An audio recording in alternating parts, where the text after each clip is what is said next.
मैं शारदा जी का तहे दिल से खाने तक रुकेंगे और खाना लेके जाएंगे, ये मेरी एक हार्दिक इच्छा है। शारदा जी, ये भी आपका ही घर है जिसका मैं नाम ले रहा हूँ, अब आगे लिखूंगा सेक्रेटरी का।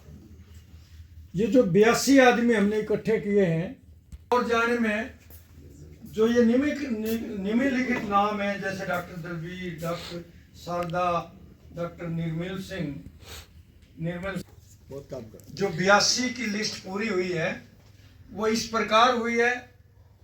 हमने निरंतर लगातार एक दूसरे को फोन करवाए। शारदा जी, अब मैं,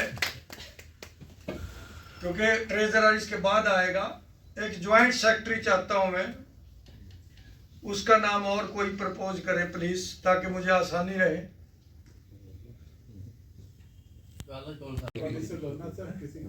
ये भी कॉलेज रहता है ना, ये भी गर्ल्स बड़ा कॉलेज है। मैं आपके माध्यम से ये बताना चाहता हूँ, retired college teachers and principles जो फेडरेशन है, ये टीचिंग कम्युनिटी की जो मुख्य समस्याएं हैं या जो मांगे हैं उनके पूरा करियाने हेतु हम इस संगठन का गठन हुआ है। इसके प्रधान doctor Dilaram Chaudhary, vice president Atar Singh ji, general secretary PR Tyagi ji, press secretary Dhillon sahab और फाइनेंस सेक्रेटरी संपूर्णानंद जी हैं। और यहाँ आज हम यमुनानगर जोन का इलेक्शन करने के लिए इकट्ठे हुए हैं और वो इलेक्शन हमने पूरा कर दिया गया है। मैं doctor KR Bhardwaj, convener organizing committee Yamunanagar zone का अब पैटर्न बना दिया गया हूँ और आगे का संगठन को मजबूत करने हेतु हम सारे संगठन को इकट्ठा करके चलेंगे। मुख्य मांगे हमारी pension through treasury, medical facilities हमारे काउंटर पार्ट्स के समकक्ष, और 20 साल जो लोग पूरा कर चुके हैं उनको पेंशन पूरा लाभ दिया जाए, इंक्रीमेंट 6% बढ़ाया जाए, नोशनल पे फिक्सेशन की जाए। ये हमारी मुख्य मांगे हैं और हम इनको पूरा करवाने हेतु सरकार से संपर्क कर रहे हैं और करते रहेंगे। हमारी सेंट्रल बॉडी इस विषय में सारे स्टेप लेगी। मैं इतना ही कहना चाहता हूँ, आगे की कार्रवाई मेरे प्रधान जी करेंगे। मैं DR Chaudhary, president RCPTF Haryana, आपके माध्यम से मैं ये बताना चाहूँगा कि सारे हरियाणा में हमारे 97 कॉलेज हैं, उनके जितने भी हम रिटायरी हैं उन्होंने अपने समूह के हितों के पूरा करवाने के लिए एक फेडरेशन बनाई है, जिसका गठन शुरुआत में 2011 में हो गया था, रजिस्टर हुई थी पहले। दोबारा से क्योंकि गवर्नमेंट ऑफ हरियाणा ने एक नया एक्ट बनाया था 2012 का, उसके तहत फिर दोबारा से इसको रजिस्टर करवाया गया था 2014 में। वो फेडरेशन आज भी हमारे हितों को लेकर काम कर रही है और उसमें हमारी जो मेजर डिमांड्स हैं, सबसे पहले तो ये है कि भाई हमारे साथ शुरू से ही हरियाणा की सरकार के द्वारा सौतेला व्यवहार किया जा रहा है। आज भी हम उस सौतेले व्यवहार से पीड़ित हैं, जबकि हम क्वालिफिकेशन के लिहाज से, हम डिग्री के लिहाज से, पढ़ाने के लिहाज से गवर्नमेंट कॉलेजेस के अपने जितने भी वो रिटायरी हैं उनसे बराबर ही हम हैं और यूनिवर्सिटी के जो रूल्स हैं उन पर लागू होते हैं, हमारे पर लागू होते हैं। गवर्नमेंट ऑफ हरियाणा में DHE ऑफिस है, उनके रूल्स उन पर लागू होते हैं, हमारे ऊपर लागू होते हैं। उनकी सिलेक्शन और हमारी सिलेक्शन में जिस क्राइटेरिया के आधार पर होती है वो हम की बराबर है, लेकिन उसके बावजूद हमारे साथ ये शुरू से ही भेदभाव किया जा रहा है।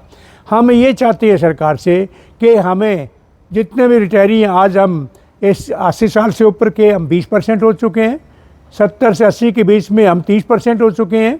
बाकी हमारे जितने भी हैं 60 साल से ऊपर के जितने रिटायरी हमारे मेंबर हैं, आज हमारे लगभग इसमें फेडरेशन में जो हमारी ये नई फेडरेशन दोबारा इलेक्शन चॉइस में हुई थी हमारी 28 जुलाई 2024 में, उसमें 750 हम मेंबर बन चुके हैं।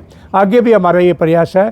पहली मांग हमारी ये है कि हमें भी अन्य जैसे इंडिया के 5 प्रांतों में ये पेंशन रिटायरीज़ को, एडिड कॉलेज के रिटायरीज़ को थ्रो ट्रेजरी दी जा रही है, वैसे भी हमें ये पेंशन थ्रो ट्रेजरी दी जाए।